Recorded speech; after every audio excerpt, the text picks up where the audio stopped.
If you enjoy this podcast and would like to support the work that we do, visit buymeacoffee.com/Men at the Movies. You'll get early access to videos, maybe even some behind the scenes stuff. Every supporter gets a pack of stickers, either celebrating a holiday like Easter or St. Patty's Day, even Christmas, or a movie like Star Wars or Back to the Future. Just go to buymeacoffee.com/Men at the Movies for more information. Speaking of coffee, I wanted to welcome our first sponsor for the show, Confined Space Coffee. This being Easter week, I think Jesus knew a little bit about being in a confined space, and more importantly, how to get out. So visit their website at confinedspacecoffee.com and elevate your work. Coming up on the Men at the Movies podcast, Britt Mooney and I talk about Children of Men, which somehow he says is a Christmas movie.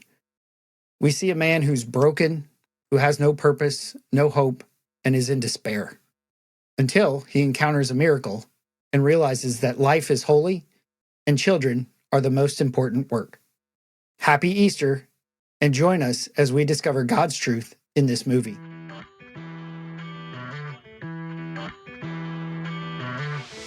The movies and stories we love are gateways to see ourselves and God in new ways. Every great story borrows its power from a larger story, the story that's written on our hearts and woven into the fabric of our very being.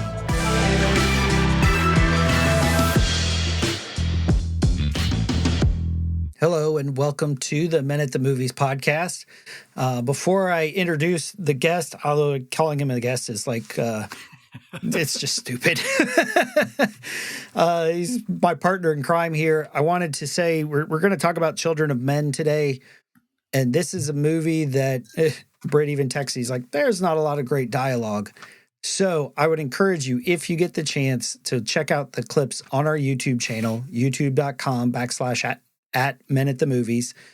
And there you'll find all the clips. We play the video clips. So if we're going to play one here that's a little long and has zero dialogue in it, but it is the most powerful moment in the movie. So you can watch all of our stuff. You can watch the full episode on our YouTube channel. So check that out. And now that I got the housekeeping business crap out of the way, hey Britt, how you doing today, man? I'm doing pretty well, man. I'm encouraged. I mean, not that life is perfect, but God's moving and doing some things. I'm excited to see what's ahead. And just to let people know, Children of Men, I think we've talked about this all the time on the podcast. There will be spoilers ahead. Like, Children of Men isn't like Back to the Future that most people have seen, or at least just in the pop culture know what happens in Back to the Future. Children of Men is a little more obscure, I feel. Mm-hmm. And so go watch it if you don't want to get spoiled, or wait to listen to this until you've seen it yourself. But it's on Peacock. It was, right? Or at least it was when we watched it. At least it was when we watched it. Who knows where it is now? Oh, wow. So it is a movie. It came out in 2006. I think it has like a 92% on Rotten Tomatoes. Oh, does it? Really? Yeah. I mean, Julianne Moore, Michael Caine, Clive Owen. It's a story that's going to resonate, and it's going to be...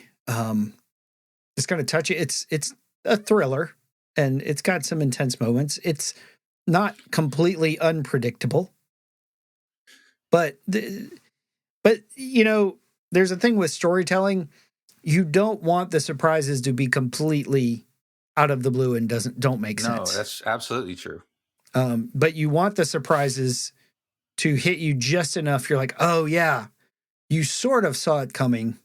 Although, as I texted you in the middle, I was like, oh, I'm already sad for what I know is about to happen in the next 5 minutes. Well, that was probably the most tropish thing they did. I was watching this was a couple months ago, and I was watching through some of the X-Men stuff, and I watched one of the Wolverine movies, like not X-Men, but like whatever, Hugh Jackman alone as Wolverine. They Origin did it or twice. something. They did it twice in the movie where he comes across a random group of people in a random house, and they help him, and they end up dead. and it makes him mad. And I'm like, you did it twice. It's not bad enough. You used the trope once. You got these people can't survive. You've got to cut them in half or do some crazy stuff to them. So yeah, I mean, you totally saw it coming in the sense of like, no, this isn't going to end well. The moral of the story: if you're on the run from some bad guys and you're like, oh, I need a place we can go, don't go to the people who are the closest and dearest and most loved people that you know, because they will die. You might escape, but they're going to die for sure. Sure, yeah. Yeah, for sure. So we're going to kick off early with a clip, and it's really a clip from the trailer because I think it sets the stage for where we want to go. And as Britt and I were discussing before, what you said was so true.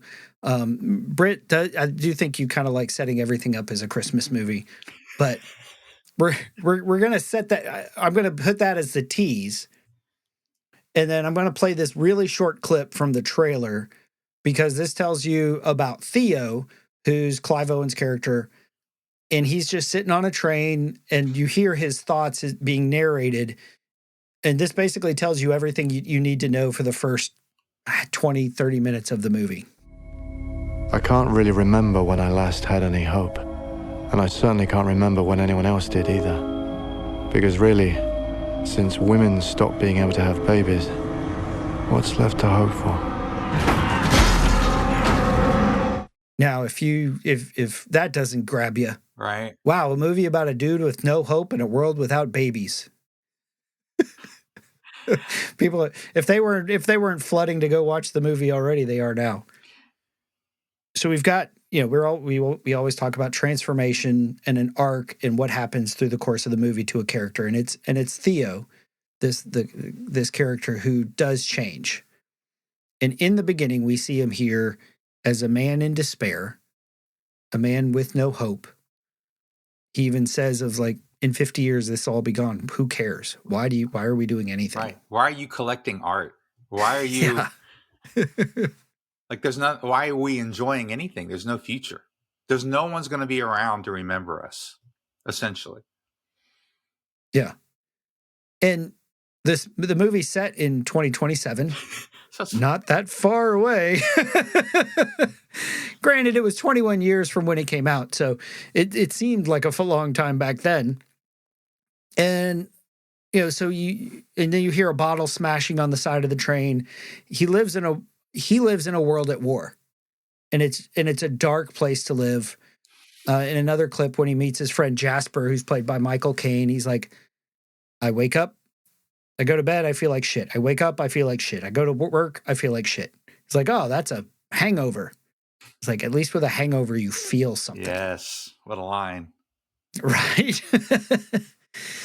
So, so in our world, we've got, just in the recent history, we've had a war go on in Israel. We've had a hurricane come through North Carolina. We've had wildfires in California. We've got decreasing birth rates across Europe and Asia, not just in developed countries, but in developing countries, which typically is not what happens. Normally, as technology advances, the birth rates go down, but they're seeing birth rates decrease regardless of technology in countries, to the point today there are not enough children being born to replace the population that is dying. So go back to that line. I really can't remember the last time I had any hope. So against that backdrop, Britt, why do you say this is a Christmas movie? Oh, yeah. So that's more recent that I've seen more of the Christmas theme through it, and maybe because we watched it here a couple weeks after, 3 weeks after Christmas. But to me, it's the long lay the world in sin and error pining. Then he appeared, and the soul felt its worth. And you see this arc in the movie. You see that without, when the movie starts, it's been what, 18 years, 17 years? 18 years, because the youngest person in the world just died. The douche, the prick guy who dies. So it's been 18 years, and you see the results of 18 years of no children being born, and what that does psychologically to the world, because this is all over the world. Now, it's not just, the film is set in England, but it's not just in England, it's all over the world that this is the case. And so this is dystopian. It's almost science fiction. It's not quite science fiction, but it's what we call, instead of utopia, it's a dystopia. This is a worsening of something. And it's not quite apocalyptic. It's not quite but apocalyptic. It's close. Yeah, it's close. But so a dystopian movie, one of the purposes of a dystopian movie and classic science fiction is to make some sort of comment on the human condition, or specifically the society of the day. So, for instance, Hunger Games is dystopian, and it's making a comment about our love for entertainment and sports. And may the odds be ever in your favor. And it takes it to the extreme to make a point, right? Like if we take this to an extreme, what would we see if we take this mentality to its extreme? And that shows the flaws. But in a fictional world, so we can have discussions like this. So here we have a man, and it's focused on a man, which is good storytelling. It's not he's in this backdrop, he's in this culture, but he also is living without hope, as you said. He's living without hope. He's living without purpose. There's no future. A week or two ago, one of our pastors gave a word to our congregation about, he felt the word for this year was, I know the plans I have for you, says the Lord, from Jeremiah 29. It's a future and a hope, blessing, not disaster. And then you will find me when you search for me with your whole heart. But if you know the context, Jeremiah is giving that message during the exile. The Jews have just been conquered and made captive to Babylon, a completely pagan and corrupt empire. So yay, right? but within that, he's like, look, I know this looks bad, but let me tell you, I have better plans for you. Just hold on, just hang on. And so that's what we see. That's the message of Christmas. The message of Christmas is we're living under a Roman tyrant, that's usually, and what do tyrants do? They have censuses so they can tax you more and, make sure they can control you better and, all that stuff. Yeah. And before you get really good and rolling, I wanted to pause a little bit more and say, to really, this would have been great to throw out during Advent, I think, because this is a very Advent message, or an Advent movie that connects with us. And we've sort of shifted our look here at Men at the Movies, where we're talking less as a sermon or a teaching and stuff like that, of more of this is why does this touch our heart and what does it reveal about who we are? And I think this movie for both of us, it hits both. It's going to be both for us a little bit of, this is why it's awesome. This is why it resonates, and this is why it's awesome. Because not just that, you haven't had a baby in 18 years. Well, between Malachi and Matthew, good. There's been 400 years. For sure. Right? God has disappeared for the Israelites. Yeah. And not just the Roman tyrants, but you've got the religious tyrants. What Jesus would say to the Pharisees of, you keep piling up piling up burdens on their backs, and you don't offer to help them carry it. And we're going to get into some of those nuances too here a little bit. But here it is in the as they say, the dark night of the soul. And when Jesus shows up at his birth, you know, the angels and Mary and Joseph and all this stuff. But when he shows up, an unexpected child, we told you there's spoilers. But it's that gap of there's darkness. The hymn you quoted of long lay the world in sin and error pining. We're pining for something. Yeah, what are we pining for? And again, later, I think it was Paul who said, be ready to give an answer for the hope that you have. So how do we get from sin and error pining? What are we pining for? What is our hope for? How do we avoid despair in these dark times when it seems like the world around us is falling apart? To give an answer for the hope that you have. Right. And we go back to Theo, who in this moment has no hope. He's living in despair. His marriage has fallen apart. His child died 20 years ago. He is a broken man with no purpose, no pain, or no vision, no hope, and full of despair. Well, and to show you how hopeless he is, he smokes all the time.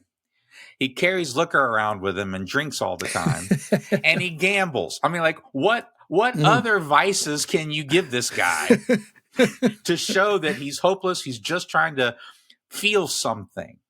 He's just trying to titillate himself somehow, and it's not working.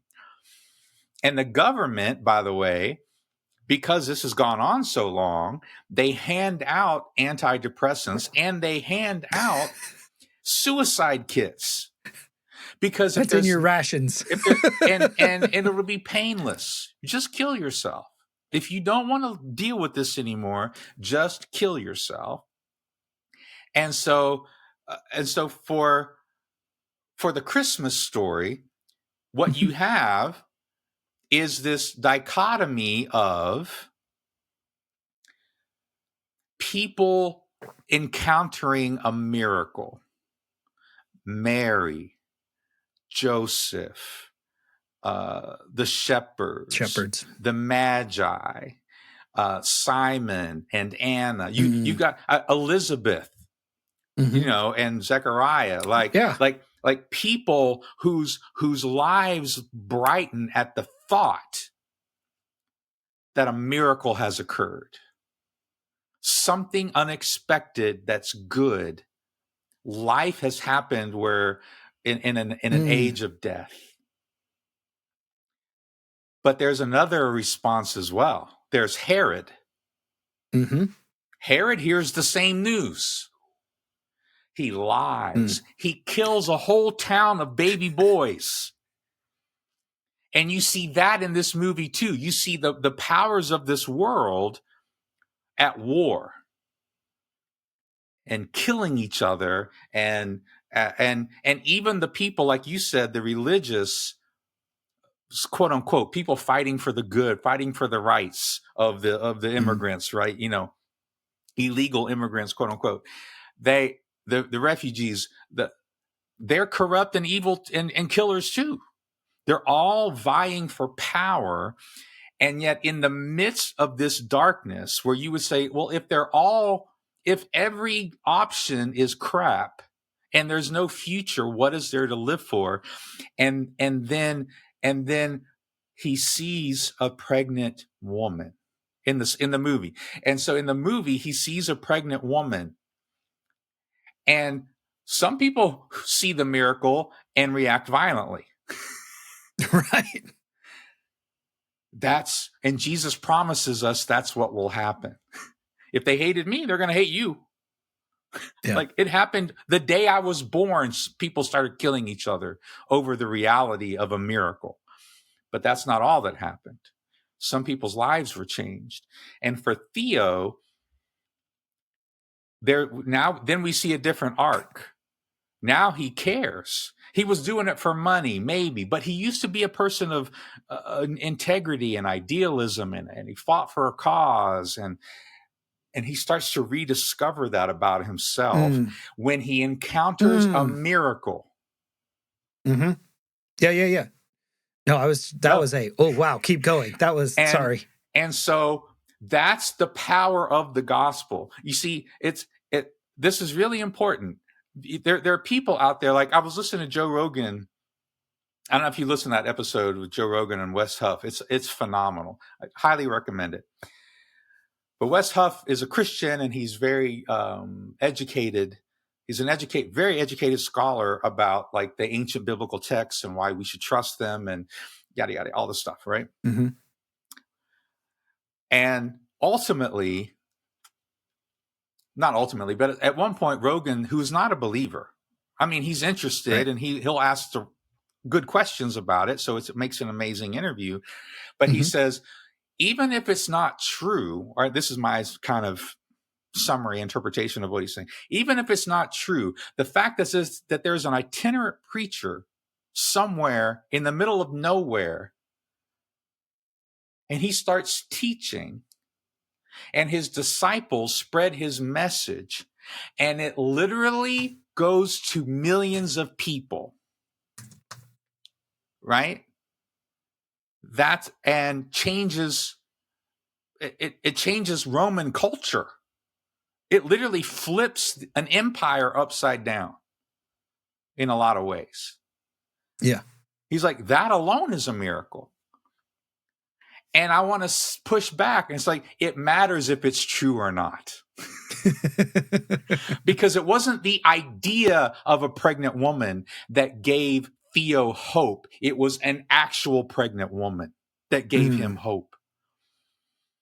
As Paul says at the end of 1 Corinthians, if there is no resurrection, that means there wasn't a resurrection. And if there's no resurrection, what are we doing? Drink and be merry, for tomorrow we die. And that's what we see at the beginning of the movie. And I think we can all relate to being in a place of despondency at times, because you mentioned some of them, but then we're also need to mention the war in the Ukraine that we don't seem to talk about anymore. People are still dying over there. Yeah. And we just got done with an election where a whole bunch of people, like, half the people are miserable. I don't remember the exact number, the exact percentage, but a majority of people don't trust either candidate. They voted for them, one or the other, but they didn't trust any of them. They don't actually trust anything's going to change and be positive, no matter who they vote for. And so what we need, that's the power of the gospel. What we need is to encounter people with a miracle. Something different is possible. Something different. And it happens individually, right? It happens one-on-one. It happens in conversation, where we tell our stories. But that's the power of this movie.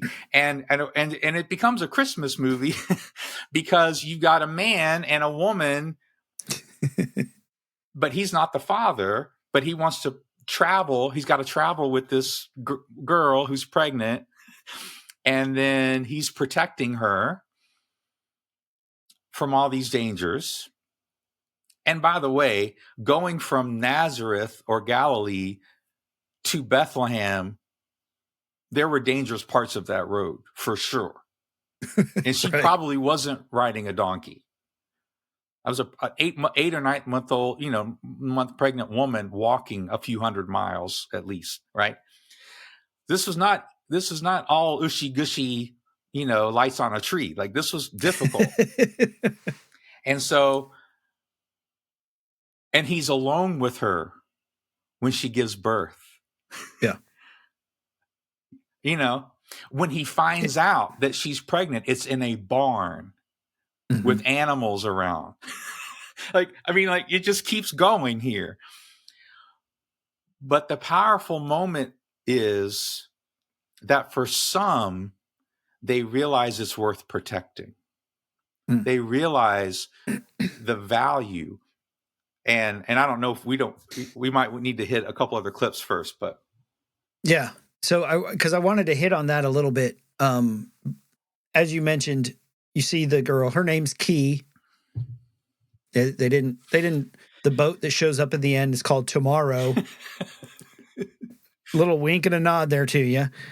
But because when you look at the Christmas story, how Jesus comes, he shows up. And as you mentioned Herod, and you mentioned talked about the Pharisees and the religious leaders of the day. But even the disciples showed up. They had agendas. And you see this when they discover that Key is pregnant, and they have this discussion of what should we do? There's the Fishers, are one terrorist group. There's the Human Project. There's the British government. There's people who would fight over the baby, but they wouldn't want it to be known that it came from her, because what good can come from Fuji, basically? Right. Yeah. We can't say that a Fujian woman had a baby. And like they would take that baby and use it to promote their political ideology. And so, people never do that with Christianity, right? No, never. And so this year I'm reading this book, Simply Jesus by N.T. Wright. And as we were talking, as Britt we were sort of playing out this theme of the Christmas story of like, oh my gosh, and how this affects us. And this is from the very opening of the book. And N.T. Wright is describing the Palm Sunday, how Jesus is coming in as a triumphal king. People are throwing palms in the street. They're singing Hosanna. So as Jesus was going along, people kept spreading their cloaks on the road. When he came to the descent of the Mount of Olives, the whole crowd of disciples began to celebrate and praise God at the tops of their voices. The crowd went wild as he got nearer. This was the moment they'd been waiting for. All the old songs came flooding back, and they were singing, chanting, cheering, and laughing. At last, their dreams were going to come true. But in the middle of it all, their leader wasn't singing. When he came near and saw the city, he wept over it. Yes, their dreams were indeed coming true, but not in the way they had imagined. He was not the king they expected. He wasn't like the monarchs of old who sat on their jeweled and ivory thrones dispensing their justice and wisdom. Nor was he the great warrior king some had wanted. He didn't raise an army and ride into battle at its head. He was riding on a donkey, and he was weeping. Weeping for the dream that had to die. Weeping for the sword that would pierce his supporters to the soul. Weeping for the kingdom that wasn't coming, as well as for the kingdom that was.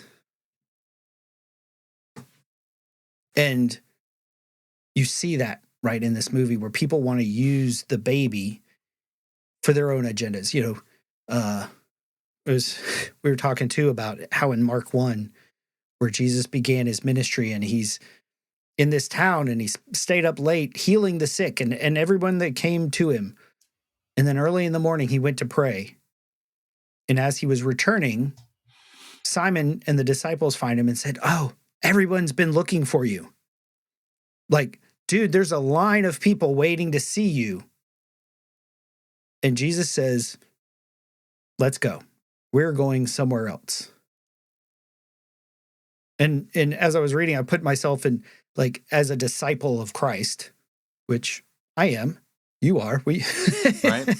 We're all disciples if you follow Jesus.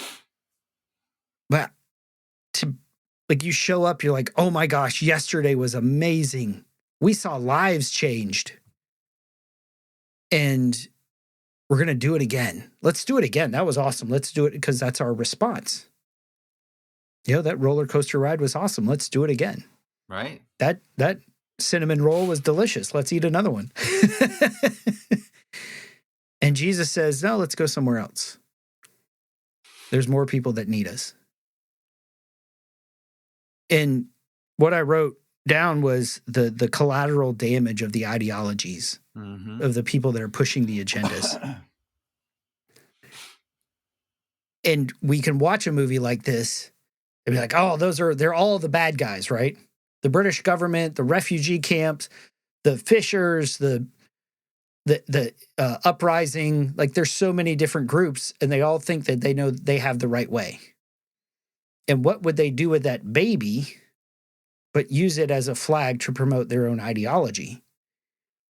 And as I was watching, and they're having this battle in the refugee camp, there are refugees hiding and getting shot and getting blown up who are not a part of the battle, but that are taken out because of that, like I said, the collateral damage of our ideology.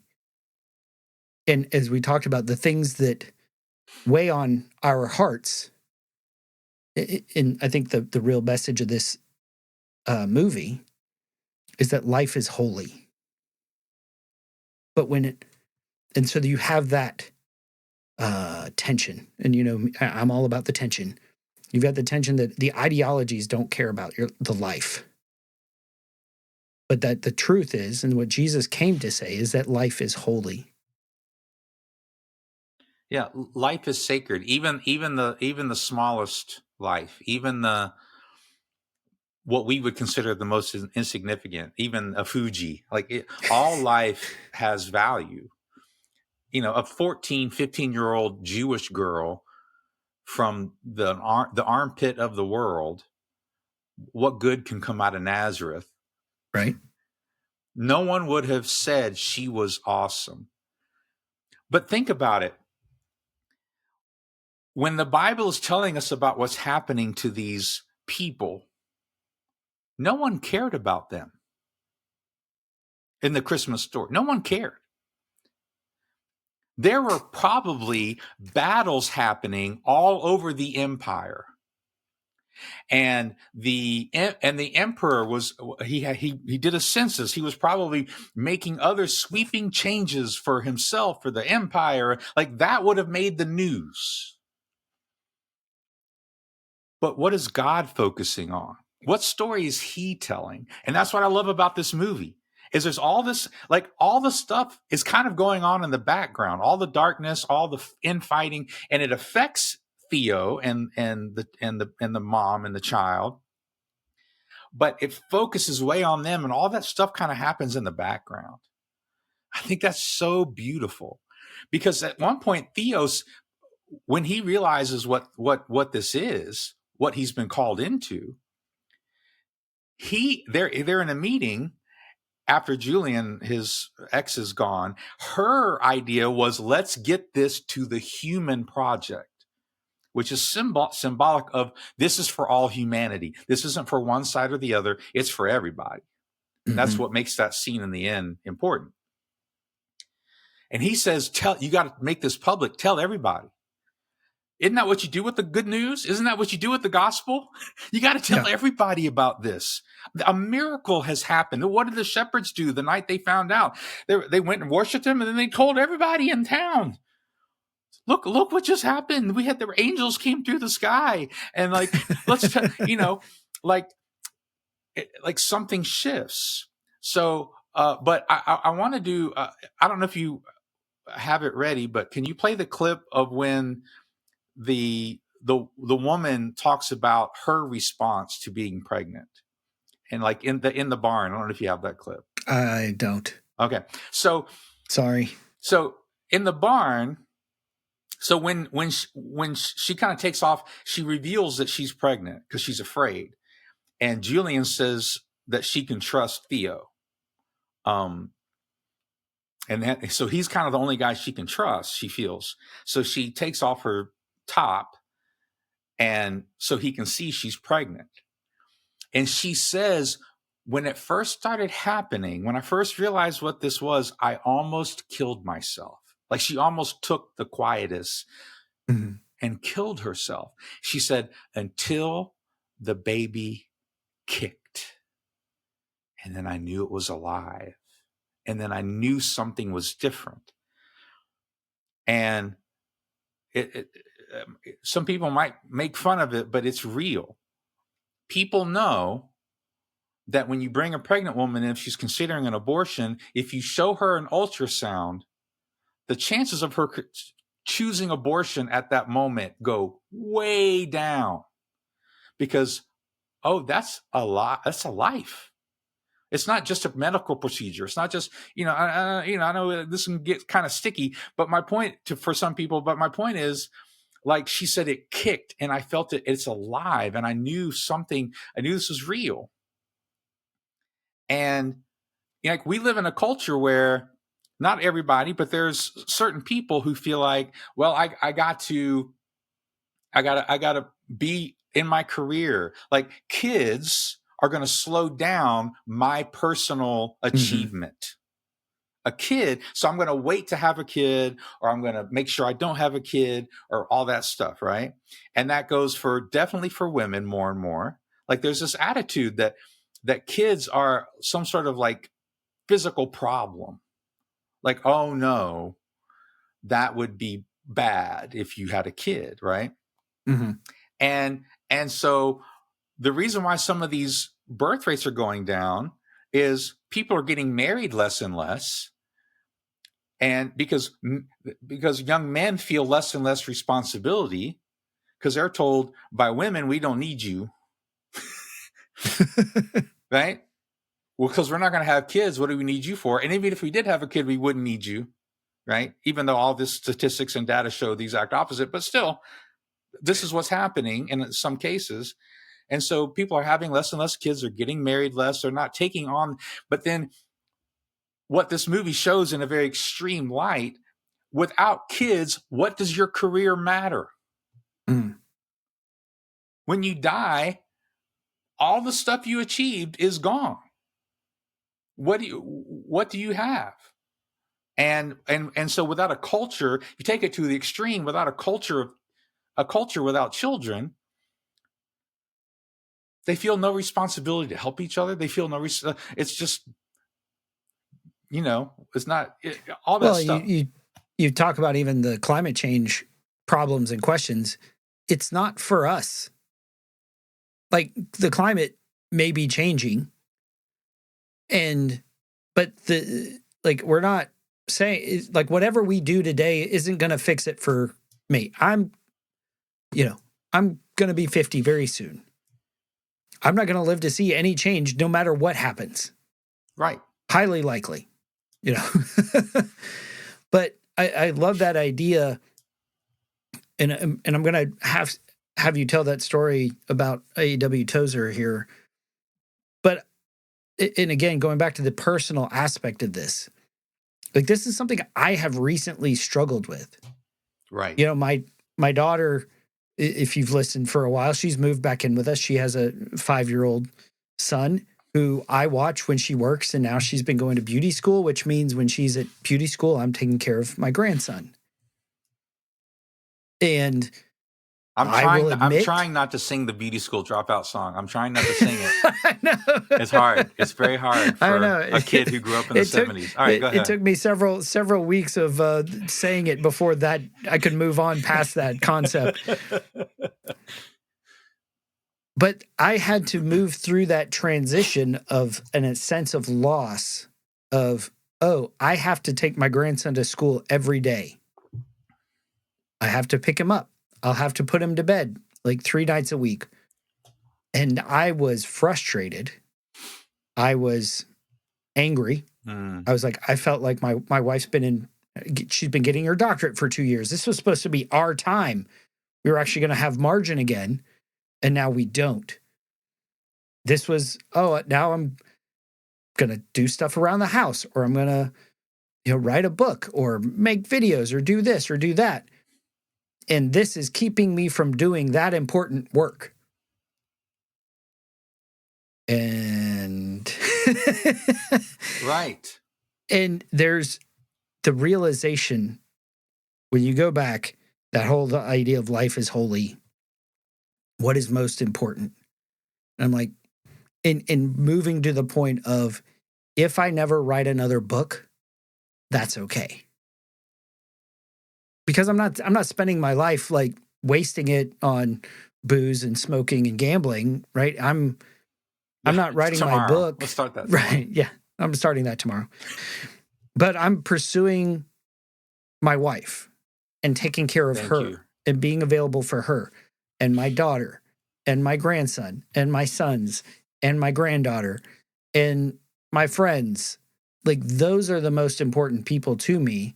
Those are the biggest impact I can have. Right? And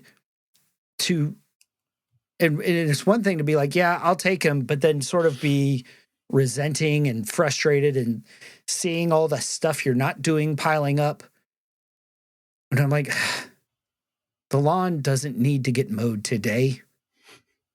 The house doesn't, like, I can live in chaos for a couple years because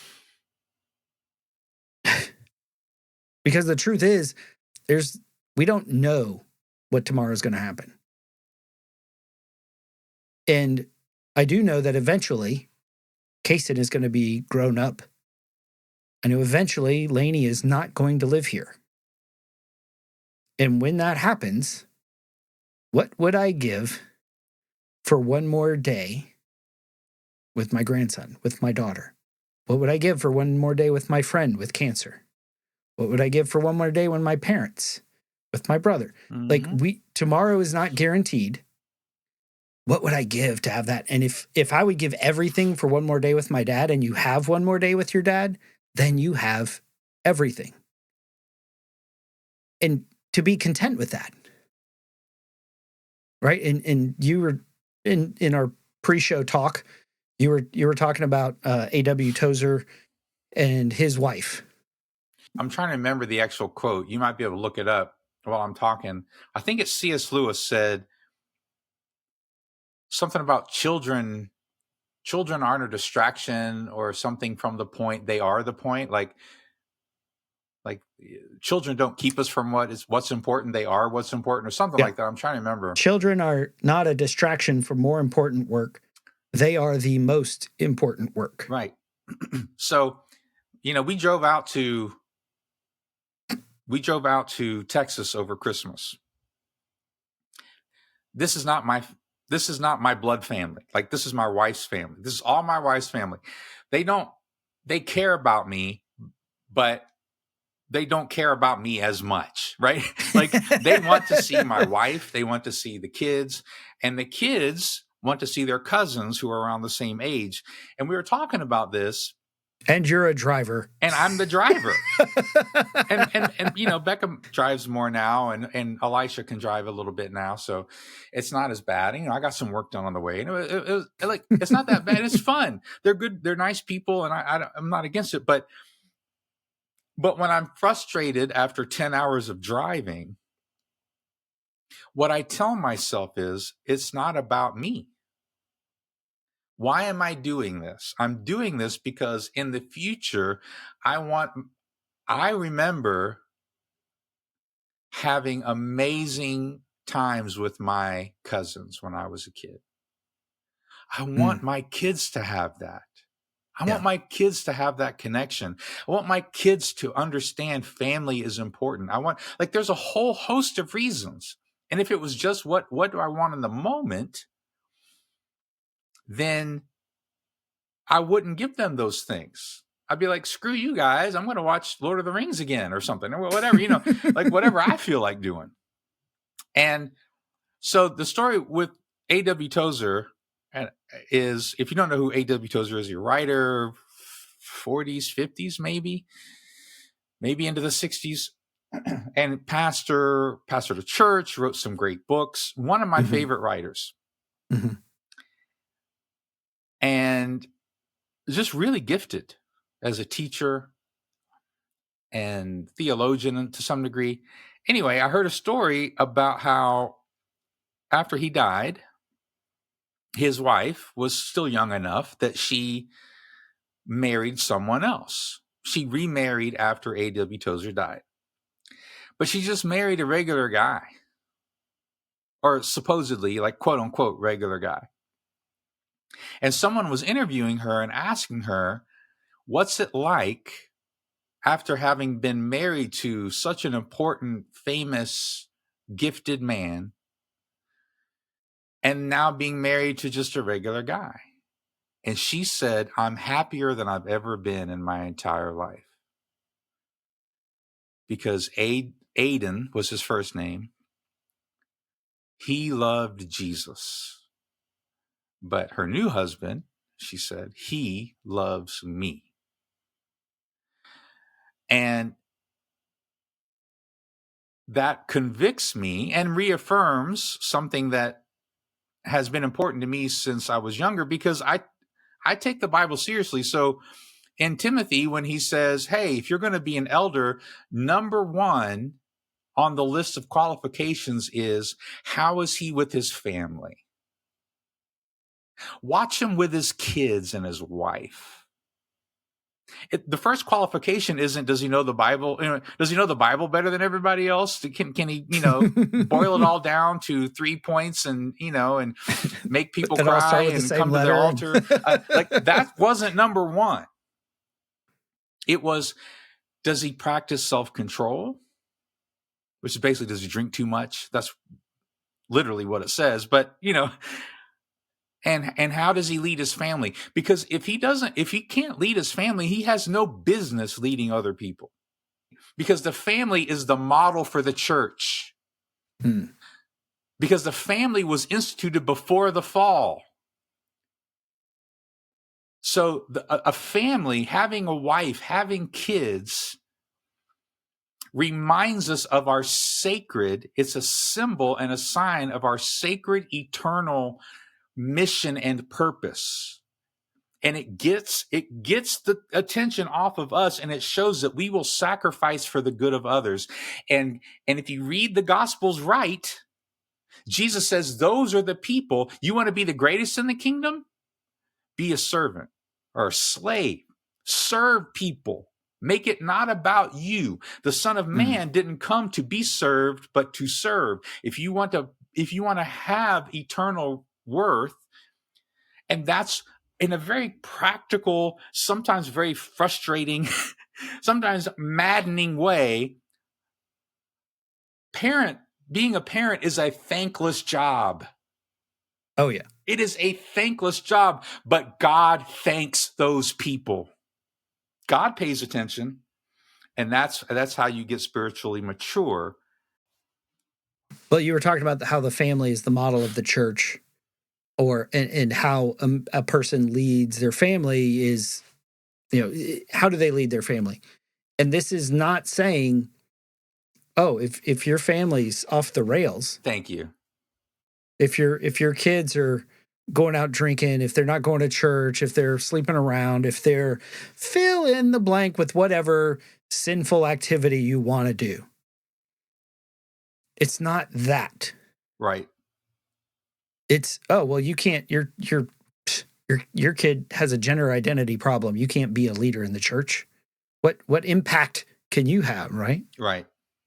Or your daughter got pregnant when she was in high school. You can't be a leader. Your son drinks and gambles, and really, at what point does that stop? I mean, if they're 40 and your kid has an affair and divorces his wife, does that mean that the father is disqualified? Right. The answer is no. It's how do they lead them? And what's a mark of a great leader is not when everything's going great. Right. Is when the crap hits the fan. When there's a crisis, how are you strong and make the right decisions in the midst of those? Because you're right. What was the father in the prodigal son story? Was he a bad father because both of his kids didn't get it? Is God a bad father because people reject him? But that doesn't mean idiots. That doesn't excuse what God. But God does his best to love. Well, not his best. He is love, right? but God loves, even through our rebellion, and guides and gives grace. He doesn't justify it, but even through our rebellion, and a good father will do the same. Yes. So just because your kid is going off the rails, or even says he wants you dead, because that's what happens in the prodigal son, that doesn't make you a bad father. That doesn't. Now, again, I'm not God, so I probably did make some mistakes. I mean, like, but still, there's no probably. But still, we both. Then when that happens, a good father repents and admits his mistakes, and gives grace, but still chooses to protect and love. See, here's the thing. So I'm going to try to boil this story down, but I was talking about with a friend of mine.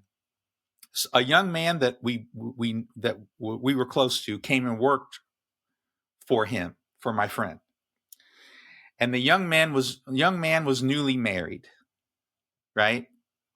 Got a job at this ministry dealing with the homeless. And my friend said, yeah, in the beginning it was rough. Because I was like, how's he doing? You know. He said, well, he's doing great now, but in the beginning it was rough. You know, he didn't take things seriously. He let the ball drop on some stuff, you know, basically being an early 20s guy. I mean, like, that's just right. He said, but over the last year or two, he really turned it around. And I said, because he had a kid, right? He goes, yep. When he held that baby, and if you're a dad, you know this feeling. When you hold that baby, you realize, holy crap, it's not about me anymore. Mm-hmm. Now, I would hope you feel a little bit of that when you get married, but you can still think it's about you. You can still think, well, we get naked all the time, and like, you know, I can just do what I want. We just kind of still date like we're, you know, like there's, you know. Things change after a baby comes. But when a baby's there, you're like, oh, this is different. And after a year of taking his job seriously and thinking about his future and the baby's future and his family's future, he applied for a different job in Washington, got a better job, right? Like, he didn't get a better job because he's trying to further his career. He got a better job because he's like, I got to take care of this thing. Like, this thing requires my love and my protection and my responsibility, and that matured him.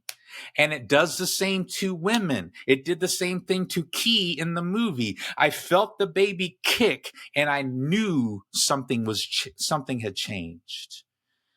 Something is different. And it calls us, and it's a very practical, very earthy thing, but it's a symbol of when we make it not about us, and we realize there's a future, and we try to give people a future, and we take on those purposes, whether it's with our grandchild, or if we're single, if it's with other members of our family, or there's other ways we can do this. It doesn't have to be physical children necessarily, but when we value people like this, it's literally a representation of the gospel, of Christmas, of like what's happening is you're saying life is a miracle, whether we treat it like that or not. And the gospel is about a man who died and rose from the dead. Like, there's a miracle happening here. And it matters if it really did happen. Yeah. They wouldn't have died for something. Those disciples wouldn't have died for something that they made up. Like, you have to, you know, like, they would have had to have been delusional as a collective. Yeah. Like, that's really, you know how hard, like, that's a whole other miracle to be collectively delusional among 50 people or 100 people. But they believed that this happened. It really happened. And they died for it. And Theo dies for it. He gives his life because it's real and it matters. And that's why we preach the gospel, because the gospel of that miracle, it calls both sides of those people of agendas, causes them to at least pause and go, oh, maybe we shouldn't fight. maybe we should stop for a moment and think about this. Because when you see the truth of Jesus, going back to Christmas, and it was funny because over Christmas, one of my friends texted, like, it was like, Merry Christmas Eve, he is risen. I was like, I am so confused by this text message. But the whole thing, Christmas doesn't matter. The only reason Christmas matters is because of Easter. And what you were saying earlier about what Paul wrote about the resurrection. Well, if there's no resurrection, then Jesus didn't resurrect. And if he didn't resurrect, then we are just screwed. What are we And sacrificing of all men, and of all people to be most pitied. Exactly.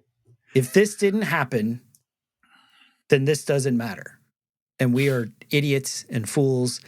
And so what Britt was just saying, but when that truth of the gospel, and that's why I think this movie arrests us. And this is why this movie, which is both a teaching point, but also this is what makes our hearts come alive and resonate, because we've experienced the despair and the hopelessness and the dark night. And there's been times even after conversion where we've experienced the dark night and fought through it. And what is the key to it all is what you were just talking about, is actually seeing the miracle. And so we're going to play the clip. And for everybody who's listening, this is a long clip without any conversation. So I would encourage you to go to YouTube to watch it. They're in the refugee camp. The baby has been born. Theo has found Key. She got taken by the fishers, but he found her. He pursued her. And it is his mission to rescue her, to get her to the Human Project so that the baby can reach tomorrow. And in the middle of the battle, the baby is crying. And as they're exiting the building, seeing the people's response to seeing the miracle is, to me, this was the most powerful moment of this entire movie. I'm like, I can't do this podcast without doing this moment, because this is the moment that hopefully will wreck you.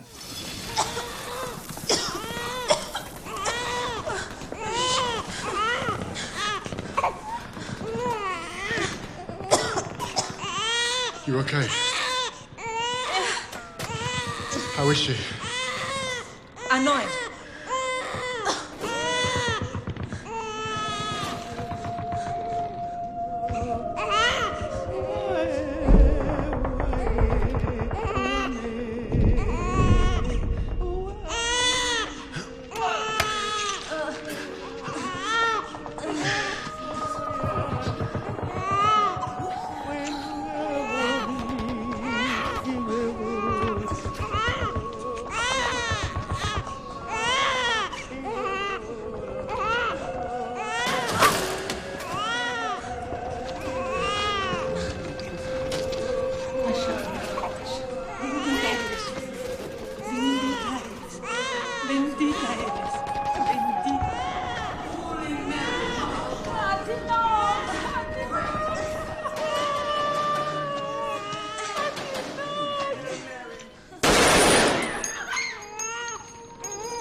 as soon as their eyes turn away from the miracle, they go right back to fighting.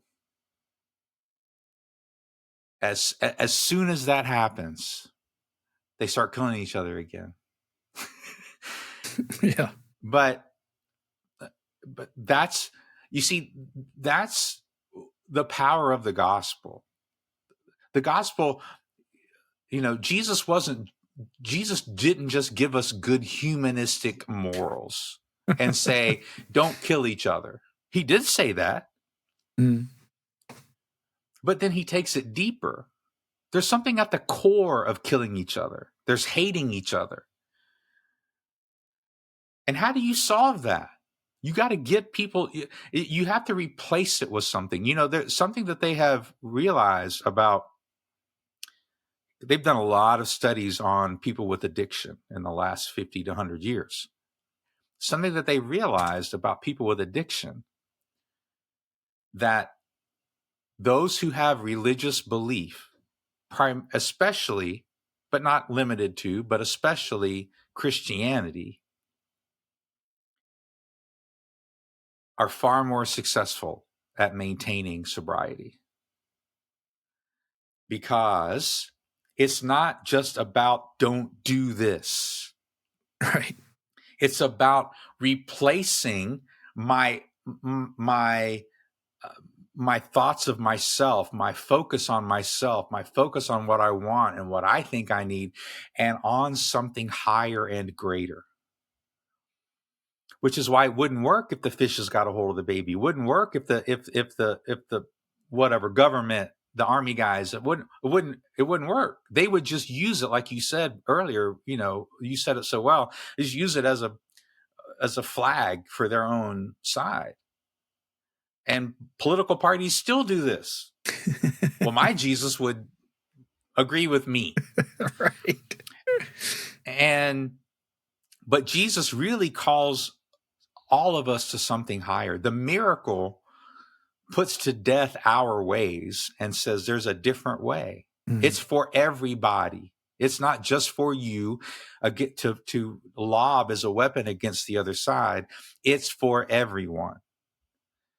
And when they see that life is a miracle and life is sacred, why would you kill each other? Right? I mean, in other words, it changes your mentality. So, and not to mention just a very practical sense, going back to that A.W. Tozer story, I made those decisions a long time ago before I got married, and I was a little older. So I had talked to people. I mean, I was in, my late 20s, and I'd seen other people get married, and, and I talked with my mentors and things, and I realized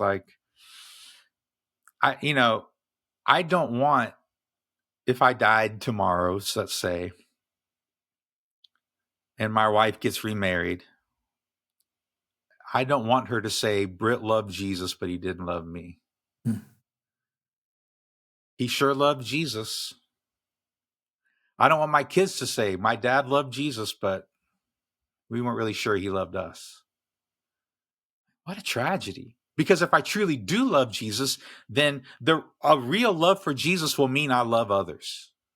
Will mean it flows through me to others. It's not just an academic career, right? I'm actually blessing the people closest to me in my home. Yeah, for guys who have heart for creating and doing this sort of thing, whether it's like author or filmmaker or whatever, it's really hard when you feel like you have a message or a vision to share with the world, and to say, you know what, I'd rather, instead of meaning something to the world, I'd rather mean the world to this kid. And I go back to that quote you brought up from C.S. Lewis. Children are not a distraction from more important work. They are the most important work. Amen. And that's what Jesus said. Don't let the children come to me. Right. Don't keep them from me. Good. Bring the children to me. And so this seemed like a really good podcast to do around Easter. So as we sort of enter Easter week and celebrate the resurrection, our prayer is that we are works in progress. We continue to be shaped more and more into the likeness of Christ in the Father, in the Holy Ghost. If we can sort of connect and see that, our goal is to be brought more and more into the family of God. And so I have a question, a challenge question. Can you set aside your ideologies, your agendas, your plans, and your dreams? And can you see the miracle of Jesus? Because he shows us the path to life. And that path to life is about being a husband and a father and being in family. And everything else comes from that. Amen.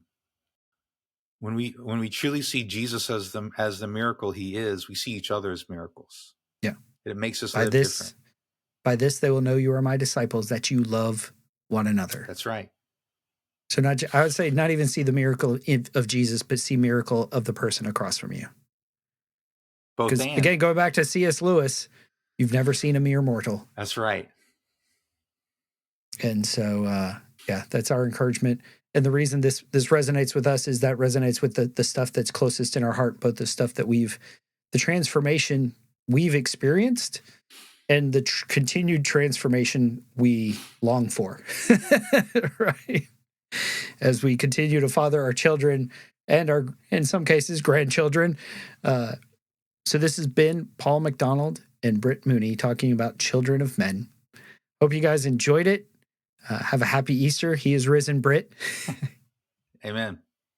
And I hope you join us next time here on the Men at the Movies podcast. Something inside has been awakened. I can no longer be who I was before. But if I am no longer who I was, who am I to be?